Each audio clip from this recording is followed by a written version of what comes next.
અત્યારે મતદાર યાદી સુધારણા સરની કામગીરી ચાલુ છે અને આમ જોઈએ તો 10 રાજ્યોમાં કામગીરી ચાલુ છે અને એમાંય ગુજરાત સહિત મોરબીમાં કામગીરી ચાલુ છે। ત્યારે BLOની જે ફરજ બજાવતા અમારા શિક્ષકો છે ને 90% શિક્ષકો ને BLO તરીકે ફરજ બજાવે છે। એના કારણે પહેલાં તો શિક્ષણ બિલકુલ બંધ થઈ ગયું છે। શાળાઓ જાણે અનઅધ્યયન બની ગઈ છે। ઘણી બધી શાળાઓમાં 100% સ્ટાફ છે એ BLOની કામગીરી કરી રહ્યો છે। એટલે અમારો પ્રશ્ન એ છે કે અમારે આ સરની કામગીરી કરવી કે અમારા બાળકોની કામગીરી અને ભણાવવાની કામગીરી કરવી। ત્યાર પછી હમણાં ગુણોત્સવ આવશે, પ્રવેશોત્સવ આવશે, ત્યારે આ જ અધિકારીઓ કલેક્ટરશ્રી, પ્રાંત અધિકારીશ્રી, મામલતદારશ્રી અમારી શાળામાં આવશે અને ત્યારે બાળકોને વાંચન લેખન કરાવશે અને ત્યારે પાછો વાંક છે એ અમારા શિક્ષકોનો જ આવશે। એટલે અમારો પ્રશ્ન એ છે કે અમારે આ કામગીરી કરવી કે અમારે ભણાવવાની કામગીરી કરવી, આ એક મહત્વનો પ્રશ્ન છે। બીજું, અત્યારે જે ઘરે ઘરે ડોર ટુ ડોર અમારા BLO ખાસ કરીને શિક્ષક ભાઈઓ અને બહેનો જે કામગીરી કરી રહ્યા છે, રાત્રે 12 વાગ્યા સુધી બહેનોને ફોન આવી રહ્યા છે।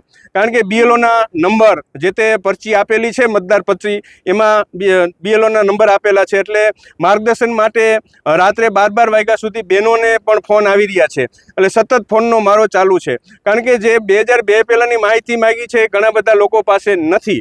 હું એક જે શિક્ષક વ્યક્તિ તરીકે મને 2002ની મારી મતદાર યાદીમાં મારું નામ મળતું નથી, તો સામાન્ય જે વ્યક્તિ છે એને મળે નહીં। એટલે આ એક મહત્વનો પ્રશ્ન છે, એના કારણે કામ ખૂબ ધીમું ચાલી રહ્યું છે।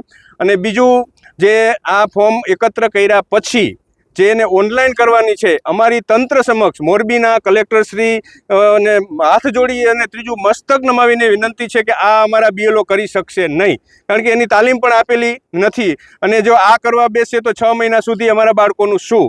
એટલે ફરી કલેક્ટર સાહેબને વિનંતી છે કે ઓનલાઈન કામગીરી છે એ ઓફિસ દ્વારા જ કરવામાં આવે। BLO શ્રી છે એ ડોર ટુ ડોર કામગીરી કરી અને ફોર્મ છે એ સબમિટ કરી દેશે। બીજા ઘણા બધા 1600 મતદારો છે, એમને કેવી રીતે કામ કરવું એ માથાકૂટવાળો પ્રશ્ન છે। જે સહાયકો આપેલા છે એ સહાયકો પાસે શાળામાંથી જ લીધેલા છે, તો સહાયકો ઘણી જગ્યાએ પોતાની કામગીરીને કારણે કામ કરી શકતા નથી। તો આવા અનેક પ્રશ્નો છે। એ સિવાય જે દીકરીઓ સાસરે ગઈ હોય, ખાસ કરીને 66 ટંકારામાં જે પ્રશ્નો છે જેમાં નામ સર્ચ થતા નથી, તો એ પ્રશ્નો, ટેકનિકલ પ્રશ્નો હલ કરવામાં આવે અને આ રીતે અમારા જો પ્રશ્નો હલ થશે તો જ આ કામગીરી ઝડપથી અને સરળતાથી થશે। અને એક જ પ્રશ્ન એ છે કે ઓનલાઈન કામગીરી BLO કરી શકશે નહીં અને કરશે પણ નહીં।